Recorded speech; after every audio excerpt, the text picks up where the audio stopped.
6, 3, 9, 2, 4, 8, 7.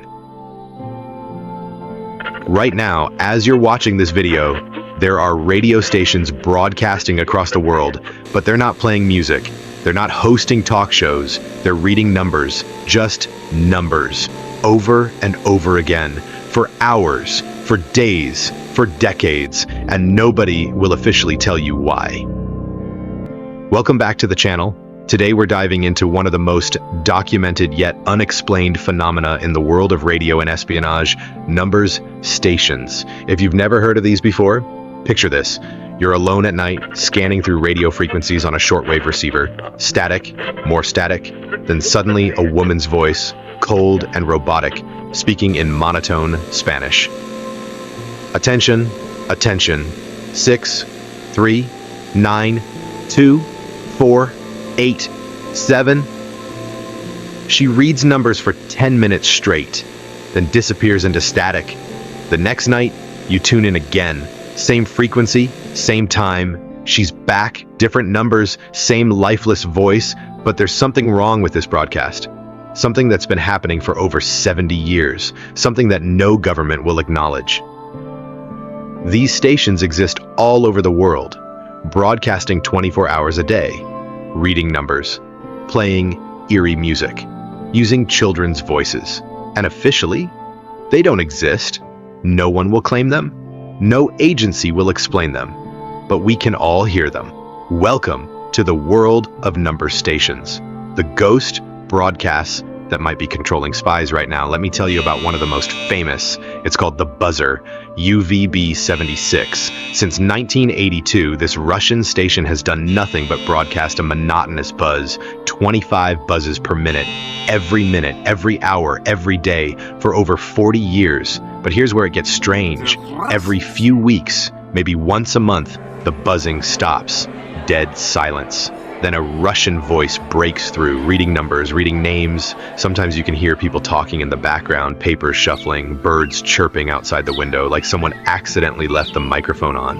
Then the buzzing starts again. It's still broadcasting right now. As I'm recording this, as you're watching this, the buzzer is buzzing. Then there's the Lincolnshire Poacher. This one played a cheerful English folk song on music box chimes. Picture a children's toy playing a happy little tune, then a British woman's voice reading 5-digit numbers. Over and over, it broadcast from the 1970s until 2008. Investigators traced the signal. It was coming from RAF Akrotiri, a British military base in Cyprus. But the British government? They said nothing. They've never acknowledged it existed.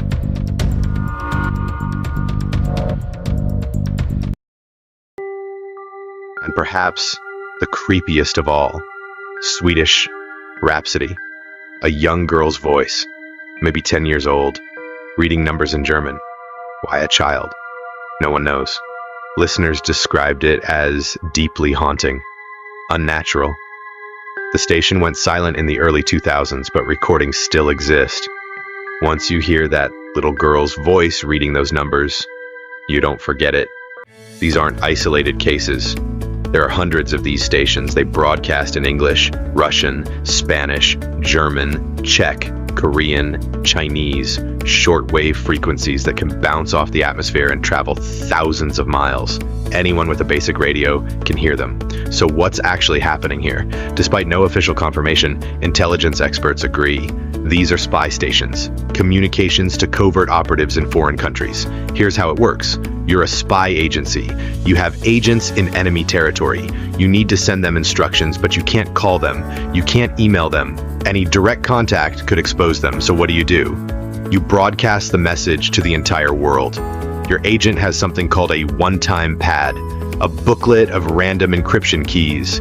At a specific time, on a specific frequency, they tune in. They hear the numbers. They write them down. They use their one-time pad to decode the message, and the message might say anything. Meet your contact on Tuesday. The target has been moved. Get out now. The beauty of this system? It's mathematically unbreakable. One-time pad encryption cannot be cracked without the key, and there's no way to prove who received the message. The broadcast goes out to everyone. but only one person can read it. But here's the thing, this isn't speculation anymore, we have proof. 1998, the FBI arrests a group of Cuban spies in Florida, the Cuban Five. When agents raid their apartments, they find shortwave radios, one-time pads, and recordings of number stations. The FBI brings the recordings into court as evidence. They show how the numbers match the decryption keys. They prove the agents were getting orders from Havana.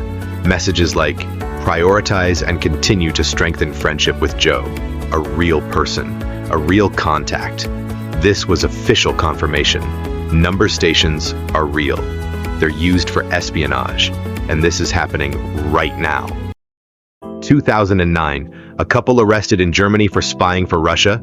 Police find number station recordings in their home. 2013, a man in Sweden convicted of spying for Russia. The evidence?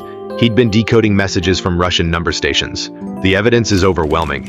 And yet, no government acknowledges operating them. But there's something else about these stations. Something beyond the spycraft. They're deeply, profoundly creepy. Maybe it's the voices. Robotic, emotionless. Sometimes they use children. Why children? It makes no tactical sense. It just makes it more disturbing. Maybe it's the persistence. The buzzer has been going for 43 years. The same buzz. Over and over. Occasionally interrupted by voices that sound surprised to be on air. Like they forgot the microphone was live. Or maybe it's the mystery of the messages themselves.